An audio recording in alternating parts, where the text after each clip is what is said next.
वयाच्या 19व्या वर्षी तरुण मंडळी जनरली काय करते? कॉलेजमध्ये ऍडमिशन घेण्याच्या तयारीत असते, करिअरचे पर्याय शोधत असते किंवा मित्रांसोबत फिरण्यात व्यस्त असते. पण मध्य प्रदेशातील एका छोट्याशा आदिवासी जिल्ह्यातील एका मुलानं वयाच्या अवघ्या 19व्या वर्षी असं काही करून दाखवलंय ज्याचा विचार करायलाही भल्या भल्यांचे पाय थरथरतील. डोक्यावर तब्बल 95 लाखांचं कर्ज, कोणताही श्रीमंत कौटुंबिक वारसा नाही, ना कोणती मोठी पदवी, पण फक्त अफाट जिद्द आणि शेतकऱ्यांचं भविष्य बदलण्याचं स्वप्न. याच बळावर हा तरुण 95 लाखांच्या कर्जाच्या दरीतून बाहेर तर आलाच, शिवाय त्यानं 50 कोटी रुपयांचं साम्राज्यही स्वबळावर उभं केलं. हजारो शेतकऱ्यांच्या आयुष्यात क्रांती घडवणाऱ्या या तरुणाचं नाव आहे अंश पाटीदार. अंश पाटीदार इतके चर्चेत येण्याचं कारण काय? शेतकऱ्यांसाठी त्यांनी नक्की काय केलं आणि इतक्या कमी वयात 50 कोटींचा व्यवसाय कसा उभा केला? अंश पाटीदार यांची हीच प्रेरणादायी कहाणी आपण आज जाणून घेणार आहोत. नमस्कार, मी रुपल आणि तुम्ही पाहत आहात विशेष भारी. अंश पाटीदार मध्य प्रदेशातील बडवानी जिल्ह्यातल्या बोरला या छोट्याशा गावचे रहिवासी आहे. या भागात रोजगाराच्या संधीच नाहीत. शेती आणि रोजंदारी हेच इथल्या बहुतांश कुटुंबाचं उदरनिर्वाहाचं साधन आहे. अंश यांचं कुटुंबही पिढ्यानपिढ्या शेतीवरच अवलंबून होतं. वडील रात्रंदिवस शेतात राबत असत, पण शेतीतल्या सततच्या तोट्यामुळे घरावर कर्जाचा डोंगर साचला होता. 10वीत अंश यांना तब्बल 91% गुण मिळाले. तेव्हा त्यांच्या डोळ्यात एक स्वप्न होतं की इंजिनियर व्हायचं, इंदूरला जाऊन शिकायचं. पण घरची परिस्थिती बेताची. वडिलांवरचं कर्ज बघून आईने आपले दागिने विकून मुलाचं शिक्षण पुढे नेण्याची तयारी दाखवली. पण अंश यांच्या मनानं हे मान्य केलं नाही. आईचे दागिने विकले जातील हे त्यांना सहन झालं नाही. उन्हाळ्याच्या सुट्टीत अंश वडिलांसोबत शेतात काम करू लागले. एक दिवस ते कीटकनाशक विकत घ्यायला दुकानात गेले. तिथे त्यांच्या एक गोष्ट लक्षात आली की एकाच रासायनिक घटकापासून बनलेली दोन औषधं दुकानात होती. एक ब्रँडेड आणि एक लोकल. गुणवत्ता सारखीच, पण किमतीत मात्र मोठी तफावत. या एका निरीक्षणानं अंश यांच्या डोक्यात प्रश्न निर्माण केला की हा इतका फरक का? त्यांनी इंटरनेटवर शोध घेतला आणि लक्षात आलं की मध्यस्थांच्या साखळीमुळे शेतकऱ्यांची मोठ्या प्रमाणावर आर्थिक लूट होते. आणि इथेच त्यांच्या डोक्यात कल्पना आली की कंपनीकडून थेट माल आणून तो शेतकऱ्यांना कमी किमतीत का विकू नये? त्या क्षणी अंश यांच्या खिशात होते फक्त 3000 रुपये. पण त्यांनी हार मानली नाही. याविषयी त्यांनी गुजरातमधील एका उत्पादकाशी माहिती काढून थेट संपर्क साधला आणि थोड्या प्रमाणात माल मागवला. त्यांचा पहिला ग्राहक ठरला त्यांचा शेजारचा मित्र.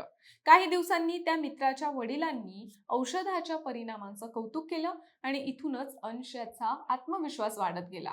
2019 साली, म्हणजे वयाच्या अवघ्या 15व्या वर्षी, अंश पाटीदार इतक्या लहान वयात जीएसटी नोंदणी मिळवणारे भारतातील पहिले व्यक्ती ठरले.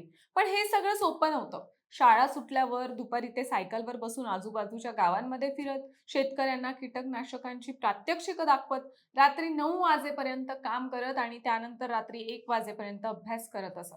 या मेहनतीचं फळ त्यांना मिळालं. अवघ्या 1.5 वर्षात त्यांच्या व्यवसायाची उलाढाल 40 लाख रुपयांपर्यंत पोहोचली. एका शाळकरी मुलासाठी ही काही सामान्य गोष्ट नव्हती. पण आयुष्यात सगळं सुरळीत होईल असं नाही.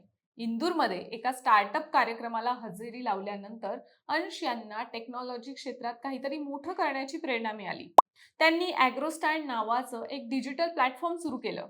पण अनुभवाचा अभाव आणि बाजारातील गुंतागुंतीमुळे वयाच्या अवघ्या 17व्या वर्षी त्यांचं हे स्टार्टअप कोसळलं. या अपयशानं अंश यांच्यावर तब्बल 95 लाख रुपयांचं कर्ज झालं. ज्या वयात मुले पॉकेट मनीसाठी पालकांसमोर हात पसरतात, त्या वयात अंश यांच्यावर जवळपास 1 कोटी रुपयांचं कर्ज होतं. कोणताही सामान्य तरुण या परिस्थितीत डिप्रेशनमध्ये गेला असता किंवा सगळं सोडून दिलं असतं. पण अंशने आपल्यावर विश्वास ठेवणाऱ्या शेतकऱ्यांकडे आणि विक्रेत्यांकडे थेट संपर्क साधला. कुठलीही लपवाछपवी न करता सर्व सत्य परिस्थिती त्यांच्या समोर मांडली आणि म्हणाले, तुम्ही मला थोडे पैसे आधीच द्या, त्या बदल्यात मी तुम्हाला जास्त सवलत देईन. पण ही खूप मोठी रिस्क होती. पण गावातल्या लोकांनी त्यांच्या प्रामाणिकपणावर विश्वास ठेवला आणि तब्बल 95 लाख रुपये उभे राहिले. या पैशातून अंश यांनी संपूर्ण कर्ज फेडलं आणि नव्याने सुरुवात केली. आता यानंतर त्यांनी 50 कोटींचं साम्राज्य कसं उभं केलं, तर अंश यांनी आपल्या चुकांचा अभ्यास केला आणि 3 प्रमुख गोष्टींवर भर दिला. शेतकऱ्यांचा माल थेट मोठ्या खरेदीदारांपर्यंत आणि ग्राहकांपर्यंत कसा पोहोचवता येईल याचा आराखडा तयार केला. पारंपरिक शेती सोडून आधुनिक, सेंद्रिय आणि औषधी वनस्पतींच्या शेतीवर भर दिला, ज्याला बाजारात प्रचंड मागणी होती. आणि शेतकऱ्यांना आधुनिक कृषी तंत्रज्ञान, योग्य बियाणं आणि बाजारभावाची माहिती देण्यासाठी डिजिटल नेटवर्क उभं केलं. त्यांनी स्थानिक आदिवासी आणि लहान शेतकऱ्यांना एकत्र केलं, त्यांना विश्वासात घेतलं आणि सांगितलं, तुम्ही पिकवा, त्याला योग्य भाव मिळवून देण्याची जबाबदारी माझी.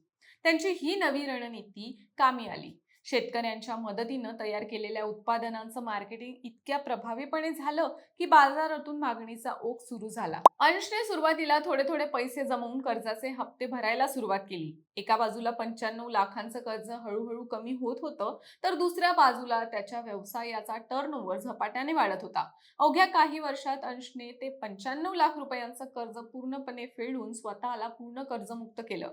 आपला व्यवसाय संपूर्ण राज्यभर आणि नंतर देशातील इतर भागात पसरवला. कर्जाच्या संकटातून बाहेर पडल्यावर 2022 मध्ये अंश यांनी ॲग्रीवा ऑर्गॅनिक्स या कंपनीची स्थापना केली. 2023 पर्यंत कंपनीची उलाढाल कोट्यवधींच्या घरात पोहोचली आणि कंपनीचं मूल्यांकन 50 कोटी रुपयांहून अधिक झालं. आज त्यांच्या कंपनीनं 15,000 एकर क्षेत्रातील 5,000हून अधिक शेतकऱ्यांना मोफत ड्रोन सेवा उपलब्ध करून दिली आहे. अंश यांनी स्वतः सोशल मीडियावर सांगितले की त्यांच्यामुळे आतापर्यंत हजारो शेतकऱ्यांच्या आयुष्यावर सकारात्मक परिणाम झालाय. त्यांच्या या कामाची दखल घेत त्यांना इंदूरमध्ये यंग अचिव्हर्स अवॉर्डनंही सन्मानित करण्यात आलंय. अंश पाटीदारचं यश केवळ त्यांनी कमावलेल्या 50 कोटी रुपयांमध्ये मोजता येत नाही. त्यांचे खरे यश दडले आहे त्या हजारो आदिवासी आणि गरीब शेतकऱ्यांच्या चेहऱ्यावरील आनंदात. एका छोट्याशा गावातल्या आदिवासी जिल्ह्यातल्या मुलानं, ज्याच्याकडे कधी काळी फक्त 3,000 रुपये होते, तो आज हजारो शेतकऱ्यांचं आयुष्य बदलतोय. वाटेत अपयश आलं, कर्ज आलं, सगळं संपल्यासारखं वाटलं, पण त्याने हार मानली नाही. अंश यांच्या या उपक्रमामुळे आज हजारो शेतकऱ्यांना त्यांच्या शेतीमालाचा योग्य आणि निश्चित भाव मिळते. ग्रामीण भागातील महिलांना आणि तरुणांना थेट रोजगार मिळालाय. दलालांचं शोषण थांबल्यामुळं शेतकऱ्यांचे उत्पन्न दुपटीनं वाढलंय. आज अंश पाटीदार केवळ मध्य प्रदेशातीलच नाही, तर संपूर्ण भारतातील तरुणांसाठी आणि नवउद्योजकांसाठी प्रेरणास्थान बनलाय. प्रतिकूल परिस्थितीवर मात करून यशाचं शिखर कसं गाठायचं हे त्यांनी जगाला दाखवून दिलंय. अंश पाटीदारचा हा प्रेरणादायी प्रवास तुम्हाला कसा वाटला हे आम्हाला कमेंटमध्ये नक्की सांगा आणि विशेष भारीच्या YouTube चॅनलला सबस्क्राईब करायला विसरू नका.